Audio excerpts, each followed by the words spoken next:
Hey there, welcome back to our Harkla YouTube channel. Once again, we are so happy to have you. I'm Rachel. And I'm Jessica, and we're the Certified Occupational Therapy Assistants with Harkla. Today, we are going to talk to you all about the rooting reflex. If these terms and these concepts that we're throwing at you today are so novel and new, you've never heard of them, you're like, what the heck are these primitive reflexes? Don't worry, we've got you covered. We have tons of information that we will link in the description below this video. Go check them out, podcasts, YouTube videos, blog posts. Go learn about these primitive reflexes and then come back and we're gonna deep dive into the rooting reflex today. All right, the rooting reflex is essential for an infant's survival and for their growth throughout infancy because the rooting reflex is really what helps them find food and initiate feeding. In infancy, when the infant's cheek is stroked or stimulated, their head will turn towards the stimuli, the bottle, the breast, and then they will start to try to latch and get some food. Now, when the infant has turned their head to the stimuli and is searching for the food, their mouth will open, their tongue will thrust, and the suck reflex is initiated. So the rooting reflex and the suck reflex do work together to help the infant feed and get nourishment. The rooting reflex should be fully developed in utero. It should be fully developed at birth, and it should be integrated by around 6 months. Now again, this is just an average. Every baby develops differently, but we do like to see this reflex integrate by 6 months by the time the baby is working on feeding solids. So if the child is really struggling with transitioning to solids, the reflex could be a reason to look into and to find that underlying cause. Now, some signs of a retained rooting reflex in an older child, we're going to give you a list here. And the first one is excessive drooling. So if your child is struggling to control their saliva while they're talking, while they're eating, or throughout the day, that could be a sign of a retained rooting reflex. Another symptom we might see is speech and articulation challenges in an older child. Maybe they're receiving speech therapy services, or maybe they're just really struggling with, getting certain concepts down as it relates to language. Another sign might be chewing or swallowing deficits. It might cause some safety concerns while the child is eating, but it also might cause the child to become a picky eater because they don't feel safe while they're eating. A lot of this can be related back to a potentially retained rooting reflex. The last one here that we're going to talk about today is hypersensitivity in the mouth. So Jessica mentioned picky eating. If a child is really sensitive to certain food textures and things inside of their mouth, even their hands, because there is that connection there to the hands and the mouth, we could see that it might be connected to the rooting reflex, and it's something that we want to rule out. Now, we want to leave you with a super fun activity that you can do at home during the day that you can incorporate into your treatment routine if you are a therapist working with children. And the activity is mouth imitation games. So this can be done with you and the child. This can be done with a mirror, picture cards, video feedback. But ultimately what you want to do is make some different facial expressions, position your lips in different ways, your tongue in different ways, maybe make different noises with your mouth like lip pops and tongue clicks, and have the child imitate those. If the child is really struggling with motor planning, where their tongue is going during these activities, motor planning where their mouth needs to be, imitation of these activities, if they're struggling just at all in general with this, it could be a sign of that rooting reflex that's retained. It could be signs of maybe some tongue ties, some lip ties. It could be just a whole host of things that we want to rule out and make sure that the child is not struggling with, so that way they can participate in those daily occupations with ease.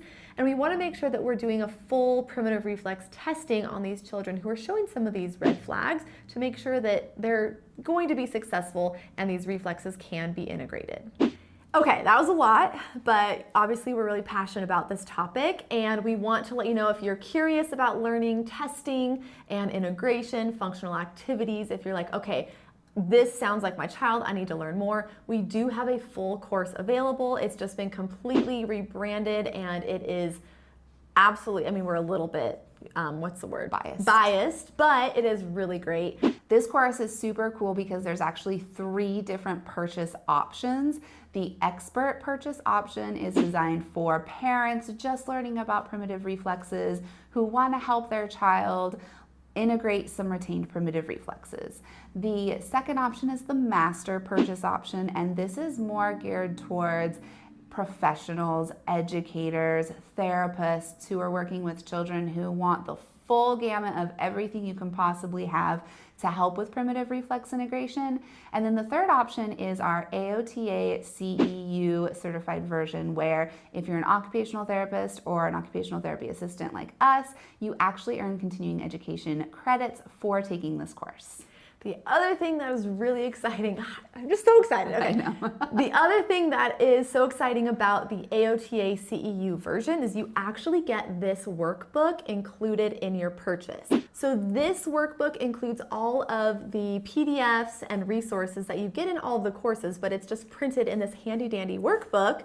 Easily accessible. If you're in the clinic, you can quick flip to a page if you aren't sure how to test for a specific reflex or if you need some activity ideas. There are tons of options in here, and it just makes the course more applicable, and it's just so much easier to implement when you have everything in front of you. But again, the PDFs are included in all of the options. The AOTA version just includes this workbook. You can purchase the workbook separately if you don't need the AOTA CEUs, but you still want the workbook, that's an option as well. Like Rachel said, there's a ton of PDFs that come with all three purchase options. All three options also include lots of video demonstrations so that all the activities and exercises we teach you, there's a video to follow it up so it shows you exactly what it should look like and what it shouldn't look like. So we kind of go back and forth and show you all of the different things. And another great thing is there's a discussion forum within the course. So if you have questions or comments as you're going through the course, you can pop in there, put your question in there. Rachel and I will actually go in there a couple of times a week and respond to any questions, have these amazing discussions and brainstorming sessions within the course. The course also includes checklists for kids, for parents, for adults to really help identify if those reflexes are retained or not before you move into that formal testing, which we teach you.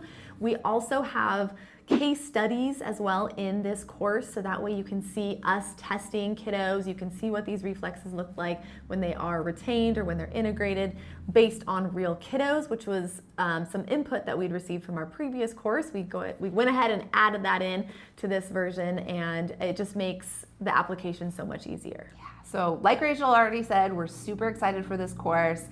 You can find the link to the course in the description below.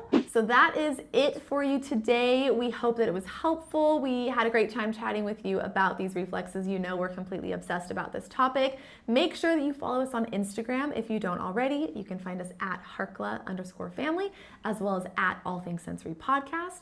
Going along with that, we do have a podcast with tons of episodes. We talk a lot about reflexes there as well.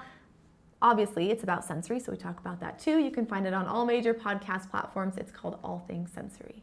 Make sure you're subscribed to our YouTube channel so you never miss another video. Leave a comment if you enjoyed this video today. Share it with a friend who might also find it helpful, and we will talk to you next week. Okay, bye.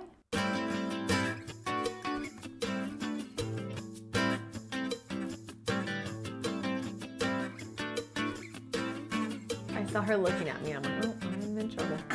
I'm in trouble. Okay.